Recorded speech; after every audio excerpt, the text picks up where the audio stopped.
Good morning, everybody. Welcome to Divine Plum this morning. Last week we did soothing, put ourselves in a very nice mood. This week we ascend to heaven. We taste a truly superb red tea. This red tea, as you'll learn before the end of this session, in fact, you'll learn right now, comes from Fujian Province.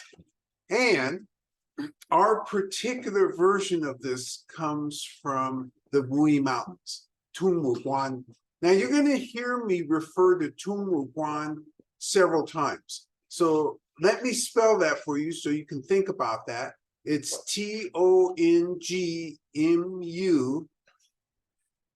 Tungmuguan, G-U-A-N. Yes, I had to think about that for a second. Where is this place? And what is this place? Well, among the tea elite in China, this place is a magical place. If you are in the tea elite, when you hear that term, immediately your mouth should start to saliva.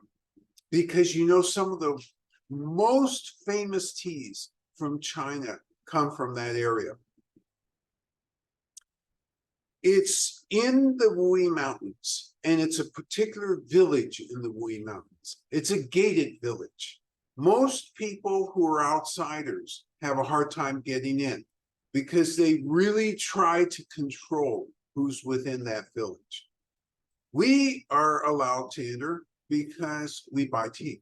So we're dealing with the farmers. They come down to the gate, they take us up. Beautiful, beautiful area. And this is the area that is most famous for Lapsang Souchong or smoky pine. It's also most famous for a tea that we have here called early spring.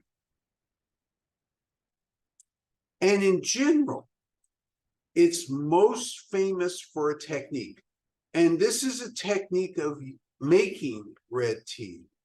And there's a generalized title for it, Zhengsheng Xiaozhong. So I'm not going to spell that out for you because you don't really need to know that, and you don't see that in most contexts. But literally, what that means is true mountain small varietal. And so it's varietals, and there aren't that many of them, 6 or 7, that are in this area only, and that are processed a very specific way, including, by the way, most of the processing for smoky pine uses this technique. And again, most tea purveyors may not really be aware and just group this under red/black tea, implying, of course, that all methodologies for creating this tea are equal. Equal is not the right word here, are the same. They're not the same. So in this area, the basic steps are recognizable. You pick the tea. You make a decision what you're going to pick. Are you going to pick one bud? You're going to pick a bud and a leaf, a bud and 2 leaves. What's your choice?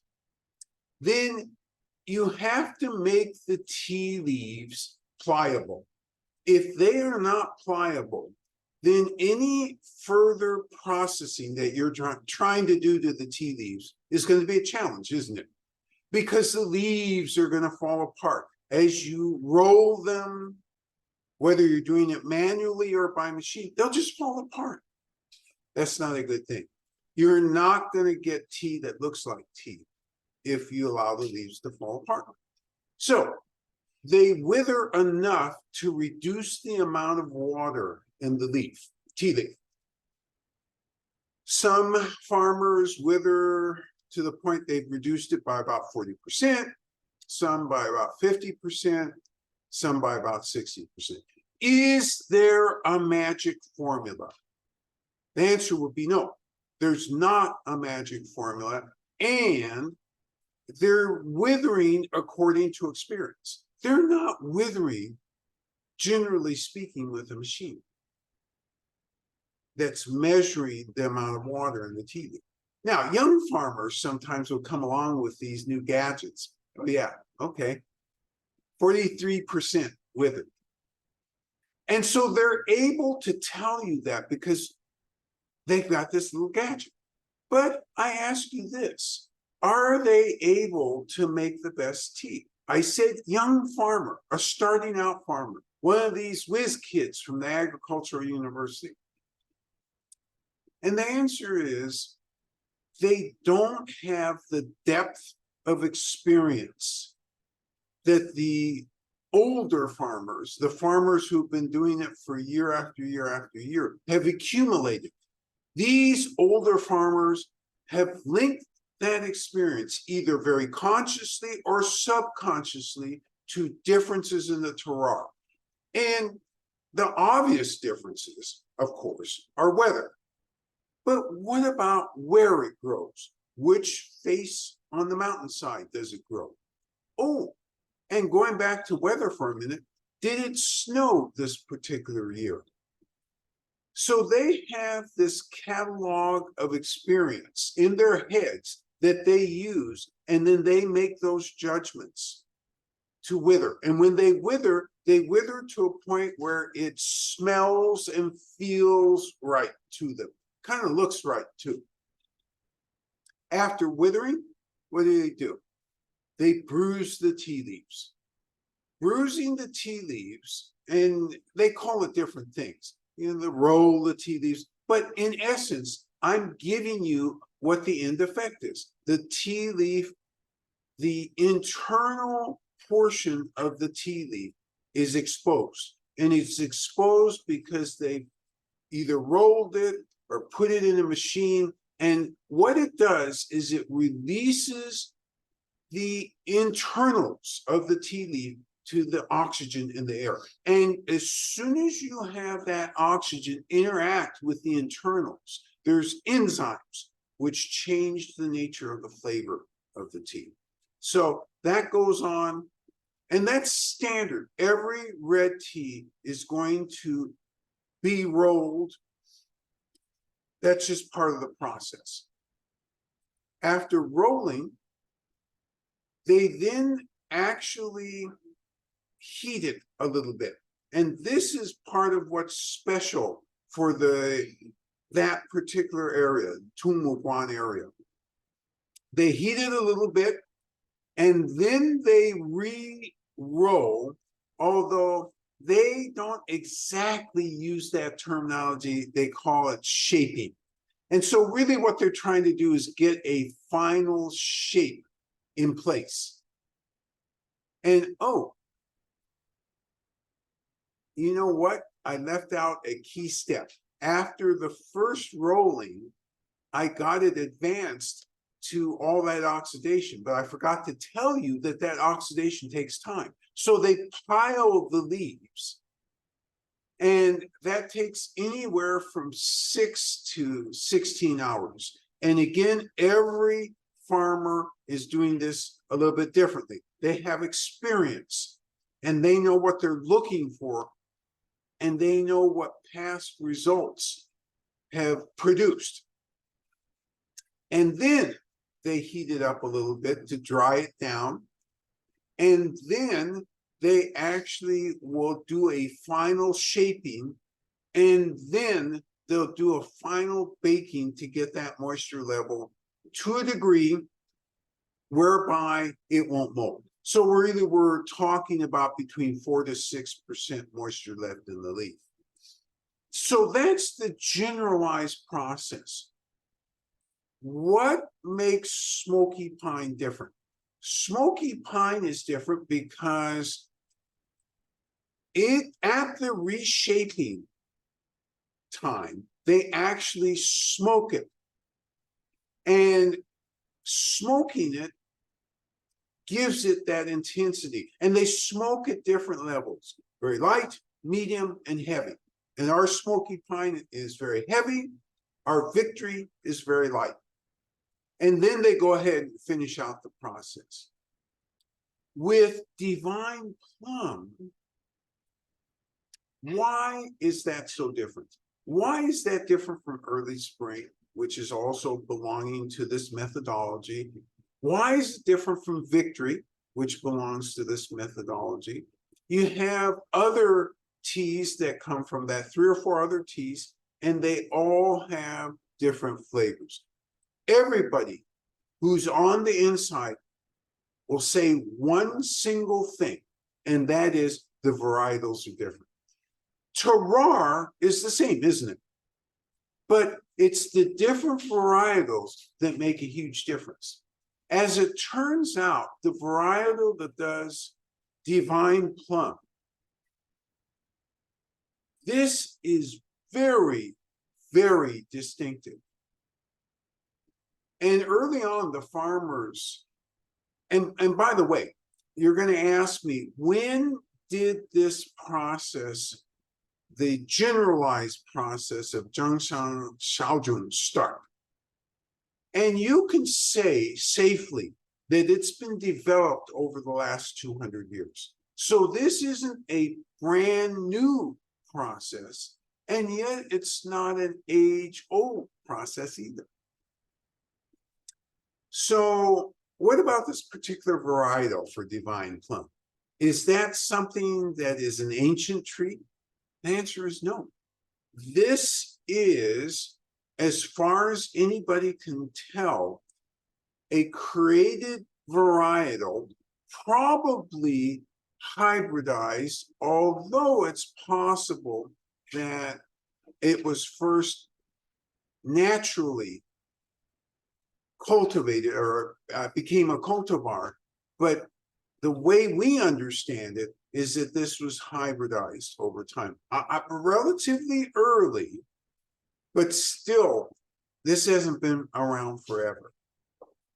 And again, just like with Early Spring, that was hybridized in the 70s and brought to fruition in the 80s, this thing that is Divine Plum is of that lineage in terms of age of producing this particular tea. So I've given you this introduction. By the way, I should have wished you Happy New Year, because we've had the New Year start 2024 since last session. This is the last session for the membership of 2023.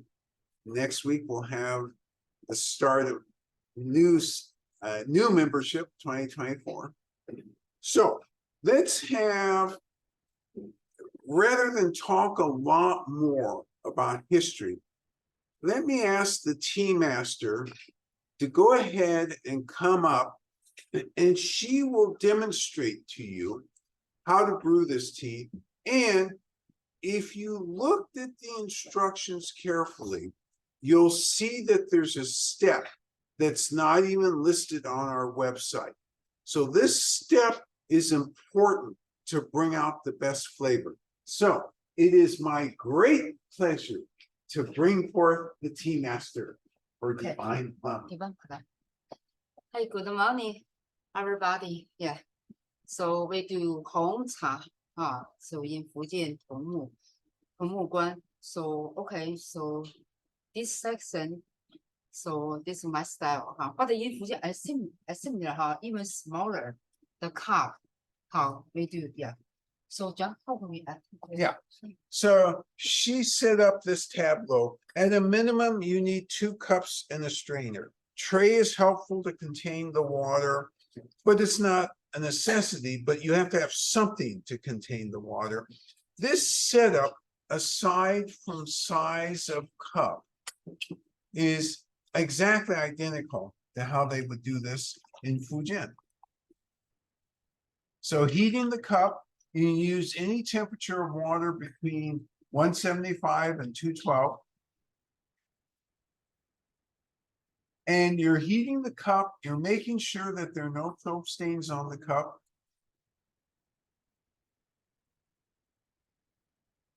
And the purpose of heating the cup is really, at some point, the cup's going to come in contact with the leaves. And when it does, you want those leaves to wake up. And you especially want these leaves to wake up. Notice, not in a hurry, just going through each detail, understanding the purpose of each detail, and bit by bit, step by step. Setting the timer. Yeah, I'm fine with it. Yeah. 2 minutes. And I haven't forgotten that I told you that in the instructions, there's a surprise because these instructions aren't on the website, but these are the exact instructions for what we do here. And the reason for it is strictly flavor. It has nothing to do with anything else. You hear all sorts of explanations for why you rinse the tea. And in some cases, those explanations are true. In some cases, perhaps the tea leaves are pesticided. So this is a technique to reduce the amount of pesticides. In some cases, the quality of the tea is not very high. So you need to do that in order to kind of rinse out anything that would be a flavor that you don't want, an unclean flavor. But that's not at all why we rinse here. We rinse here, and you'll see it demonstrated in a second, strictly to bring out this wonderful flavor. And I'm not going to describe the flavor. That's for you to do. But I do use the adjective wonderful. So you see the tea master adding the tea leaves. This is 4 grams.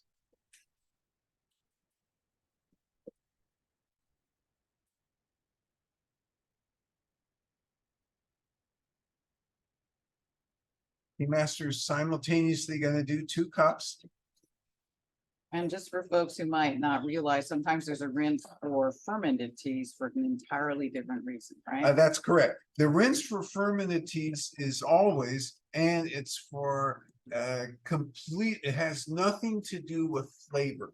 This is strictly about flavor, has nothing to do with anything aside from that.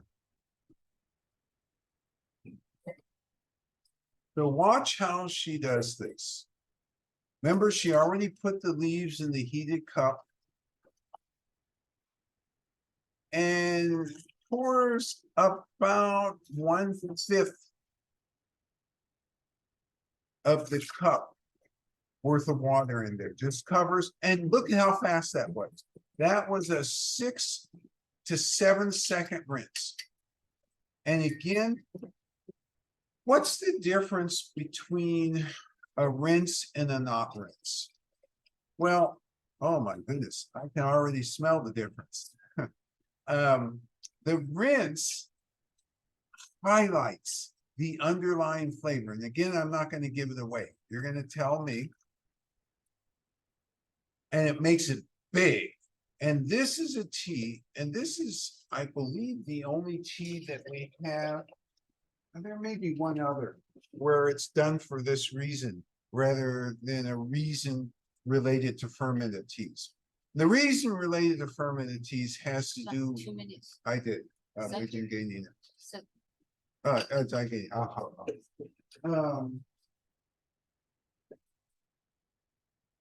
With fermented teas, of course, what you're trying to do is ensure that no other unwanted organism is snuck into the tea.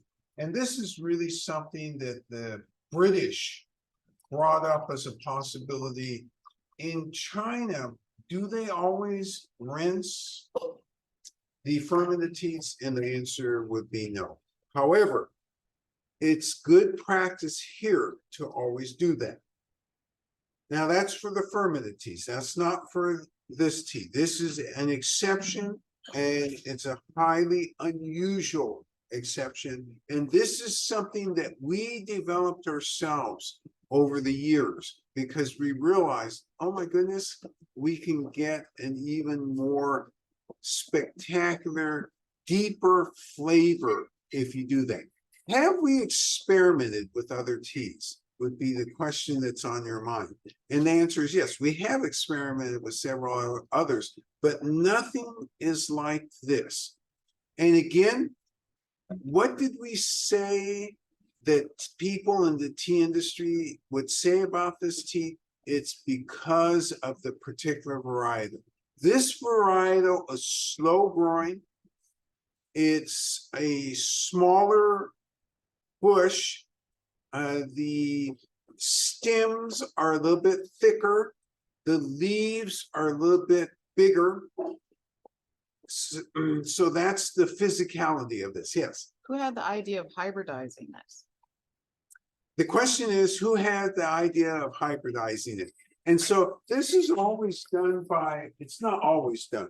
And so that's why this is a good question. These years, what I should say is for the most part, it's done by research institutes in the area. And that's exactly the provenance of this. All right. 2 minutes is up on both of them. Separating the tea leaves from the tea liquid.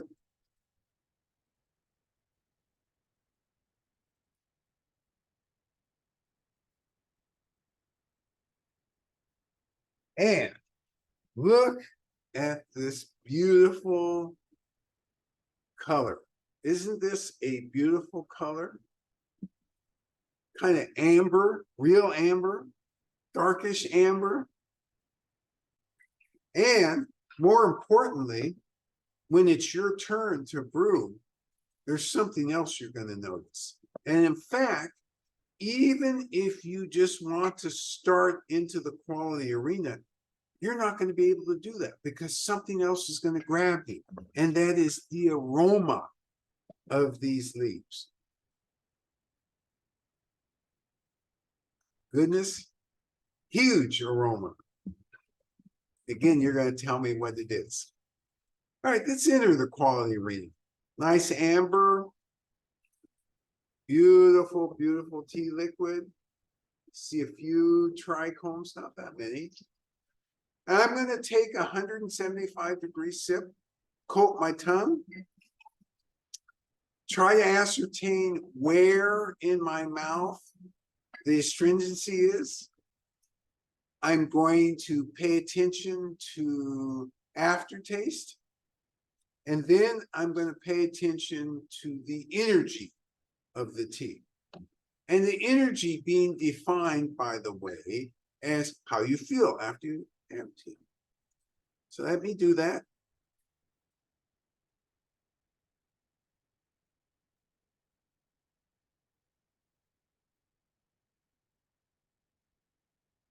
All right. I'm getting that feeling of astringency.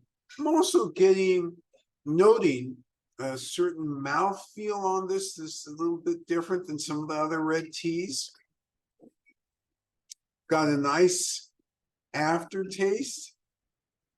Let me take a second sip here and verify what I think I tasted in the first sip, as well as thinking more about aroma and about flavor. So remember, this isn't something we're in a hurry to do. And particularly with red teas, the rhythm can really end up speeding up quite a bit because they're cooler. And because they have such a pleasant taste, sometimes the consumption of these things is so fast that by the end you say, oh my gosh, I didn't quite slow this down enough. All right, I'm going to take a second one.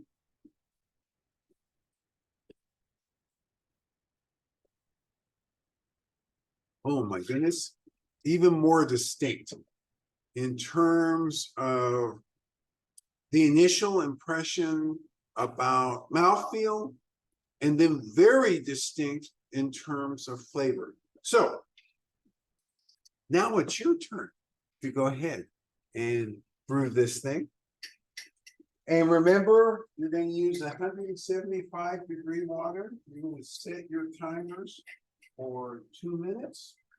And you're going to be very careful to remember to make a second cup. This is that good.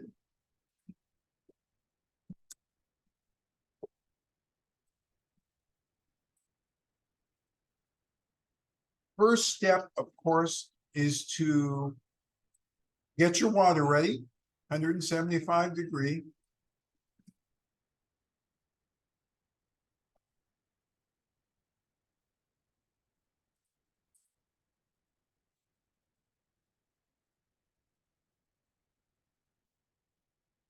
And when you do that, you're going to dissipate and aerate the water. Dissipate the steam, you're not going to dissipate the water.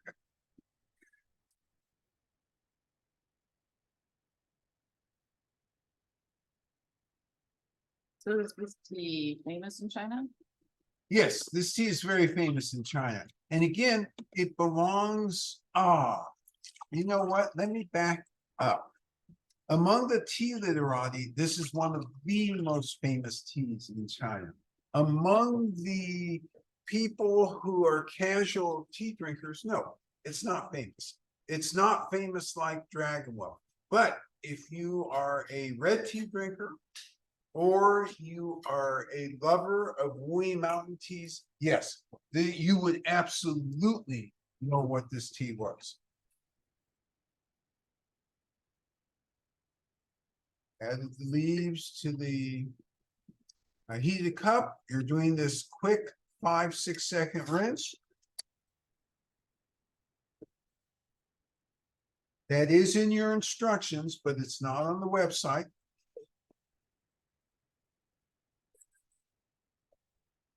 How did you and Xiaobei first get introduced to this tea? Great question. So, which mountain were we wandering on when a farm in the Wuyi Mountains, when a farmer said, "Oh, you should try this tea"? I'll tell you exactly, because I will never forget the time that we were there. So this was actually in Tungwuguan.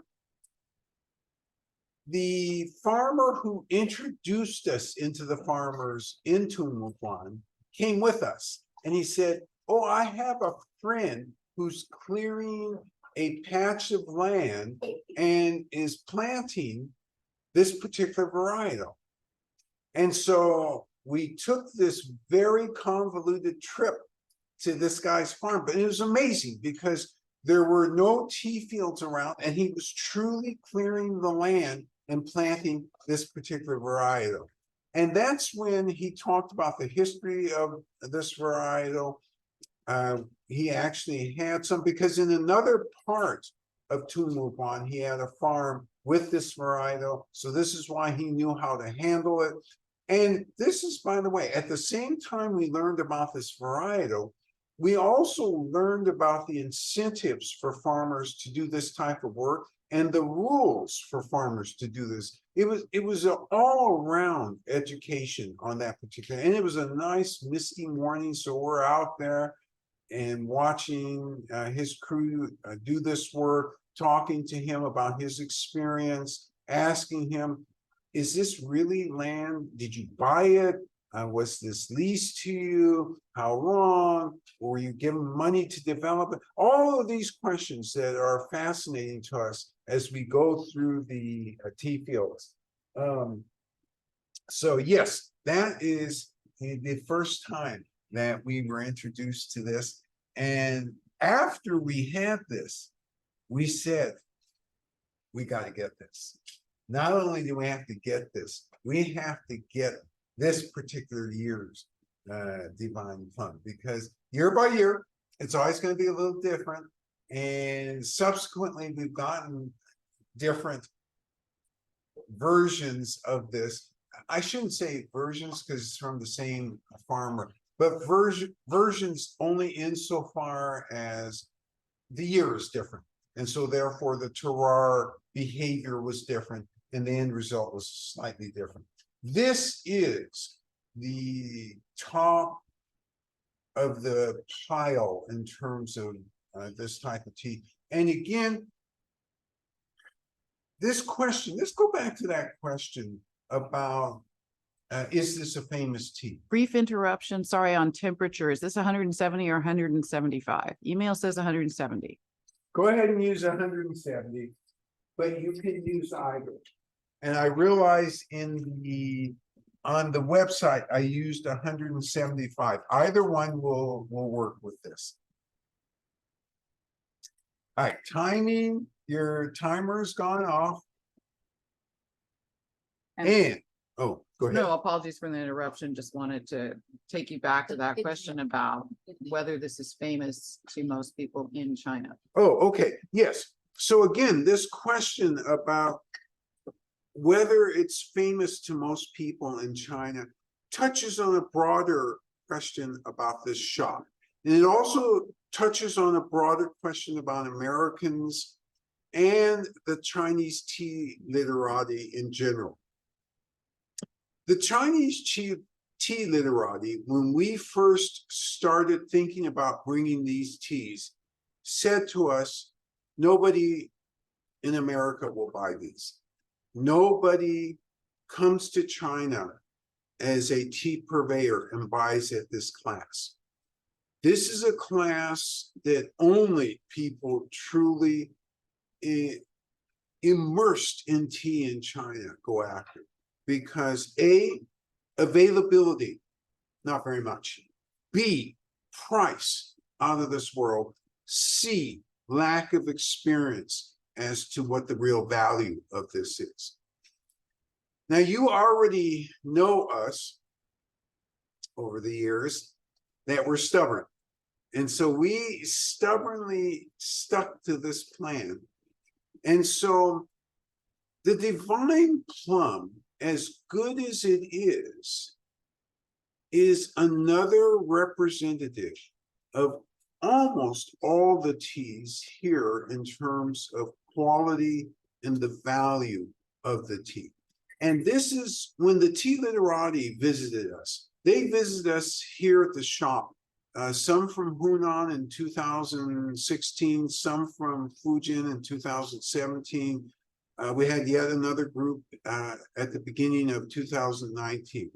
And they're always so amazed that we've gotten or collected or curate this type of collection. And there's just really nobody doing it quite like this. And again, the reason that you have access to this is because as we go along, this is precisely what we're looking for. The best of class, the best of what is available in China. Yes. What types of trees or vegetation grow around the tea plants? Any fruit trees, bamboo, etc.? Oh, great question. Yes. So the question is, it's not only tea bushes here, right? There's lots of other things growing. And the answer is yes, there is bamboo. I don't recall seeing fruit trees. That's the one thing I didn't see. However, that's kind of a misnomer because this forest around this area is highly biodiverse. And there's so many trees and plants that I don't really recognize the names for. And it's a temperate forest. And it's certainly not temperate to subtropical forest. Certainly, when I look at it, most of the stuff, aside from the bamboo, I don't really recognize. All right, so let's go ahead and enter the quality arenas.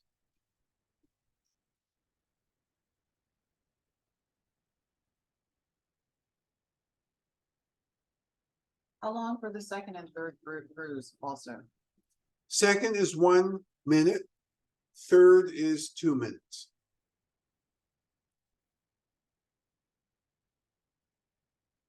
So take your time as you go through this and just enjoy. because this is one of those teas that you wonder why you're drinking anything else at any other time. It captures you much in the same way that when you first have Black Beauty, it captures you and you have this sense that, gosh, there's just nothing quite like this. And that's really true about this. We have tasted so many reds over the years and so many different styles of reds, and this thing is just really unique. Yes. The warm leaves have a malt and light tobacco scent.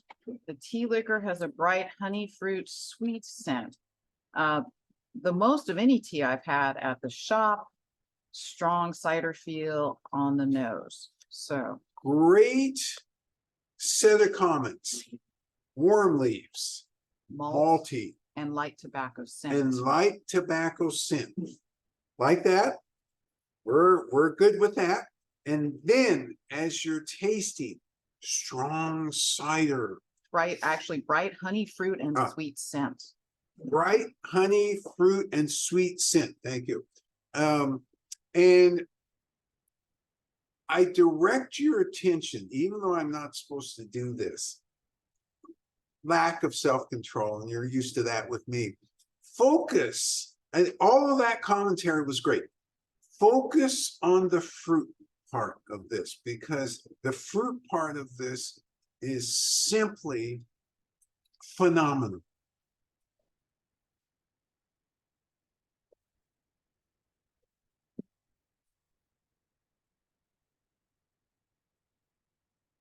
The farmer who actually does this type of tea, he's in his late 40s. So, and he's been farming since probably 1819. So he has, late 40s doesn't sound like that much experience, but when you think about, well, he started 1819, that's a good lot of experience. Yes. Another comment from a participant. I'm not generally a fan of red teas, but I love this. Such a beautiful fruit flavor. When I love this comment. So this commentator says, I'm not a big fan of red teas, but this commentator says, I love this. So thinking about our own experience, remember, we are in the heart of the Wuyi Mountains. That means cliff teas, beautiful, exquisite cliff teas. And therefore, we don't usually stray too far from the cliff teas. But when we were introduced to this, now I think you understand why we kind of came to a dead stop and said, you know what? We'll have this on a regular basis. And even when we understood the cost of this thing, we said, it doesn't matter. Tea Master and I will drink this thing on our own if nobody else wants it. It's that good. And so I really appreciate your comment, and you capture the feeling when we're out there at the farm, because after going and looking at the area that he was turning into a farm, we went to his farmhouse, he rolls this stuff out, and it's just like, oh man, just totally unexpected, because we, by that time, were already well-versed in Anhui teas, Anhui reds. And so really had a great appreciation for the Chiman family, some of the other small varietals in the Anhui area. We had great experience in Yunnan, the honey-like, the less sophisticated, let's not use the word sophisticated, the less processed, but still fully excellent red teas that they do in Yunnan. And we had experience with some red teas, a few from some of the belts in Fujian that are not in the Wuyi Mountains. And yeah, we understood the excellence of craft in making those. and we understood the uniqueness in taste. But this leaped over everything in one single bound. And to tell you the truth, as much as we like early spring is a great, great tea, and it deserves the cachet as being one of the most recognized and famous of the red/black teas in China. Nonetheless, in secret, if you trapped both the tea master and me and said, okay, you guys are trapped here, but we are going to allow you access to one red tea and one only, what would we have picked? It would have been this. Yes. Love the incredibly smooth mouthfeel. Smooth, incredible mouthfeel. There is, this commentator comments on that and how just lovely it is. And it is. And that was another thing that struck us, because there's not one note. There's not even a hint of one note out of balance. Everything is within balance. And by the way, we have reds, and you've had them before, which are also in balance, but they're almost uniformly all lighter. This one, while looking relatively light, it's not light. It has real body in the mouth. And the fact that nothing is unruffled, nothing is out of balance, is one of the reasons. And you're talking now truly about quality attributes. When the tea literati look at this tea from this type of a farm, this is what they're calling championship tea, because it's that sense of all the flavors together, nothing above the other, everything working towards a unified experience that just leaves the tea drinker flabbergasted. Oh my God, did I just taste this? And truly nothing's been put in that?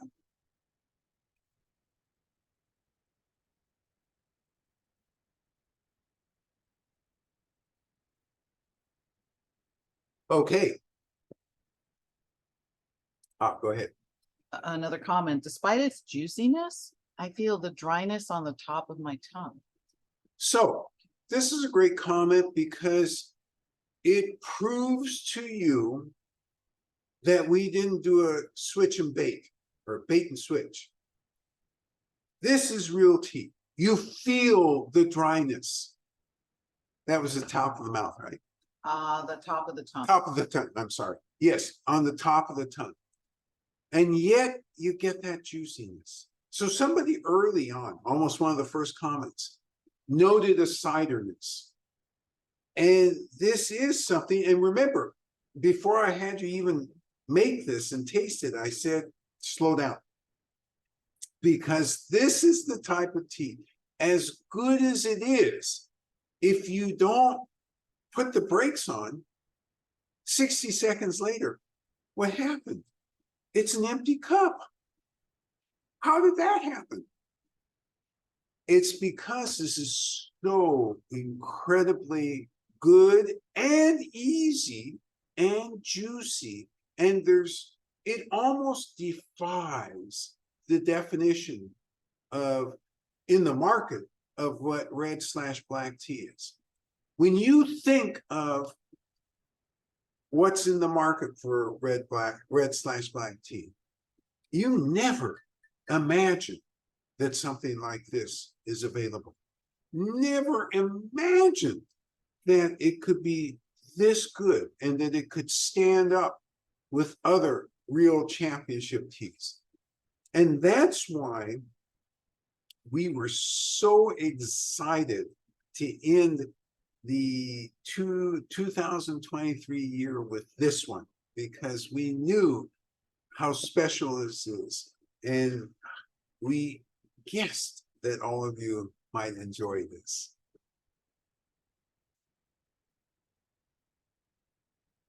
Okay, as usual, you all have been terrific in terms of evaluating the tea. And one more comment, go it ahead. feels warming. Ah, good. I was waiting for an energetics. This one sneaks up on you because first off, with all the balance, all that full flavor, sense of juiciness, sense of cider, you forget about the energetics. The energetics just kind of in a wave.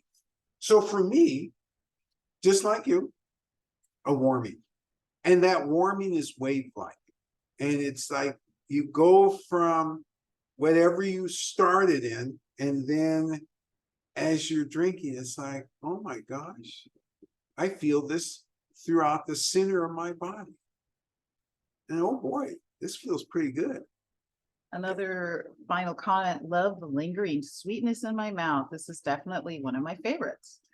Lingering sweetness in this commentator's mouth has become one of this commentator's favorites. This is a favorite for us, not only that lingering sweetness. We love the fact that there's a fruit overtone to this. And for me, that fruit overtone, even as I'm drinking down through this, is what keeps coming back to mind over and over again. And again, the fact that it is so well balanced. All right, great commentary. I salute all of you who take the time to actually go through Tea Rhythm. I am looking forward to a great 2024. Lots of new things at the shop, lots of new developments at the shop. You're going to see over the next, probably 3 to 4 weeks that there'll be more and more people on the tea tastings. Looking forward to that as well. So, next session, we start out with a oolong, a cliff tea. And in fact, that entire session is cliff teas, all 3 weeks. So I believe we start out with Winter Hot Spring. We go to Spellbound next, and then we finish off with Indulgence. I may have that order slightly incorrect, but those are the 3 teas. Some of you are wondering where your tea packages are. And the good news is we're working on them right now. I will send you an email and give you an update later today about what the options are going to be in terms of getting those packages. They will not be ready today, not likely to be fully ready tomorrow, but should be fully ready on Monday. But as I said, I'll send you an email, keep you all updated, and your responsibility at the start of this year, let's have a great, healthy January. Bye-bye now. Take care.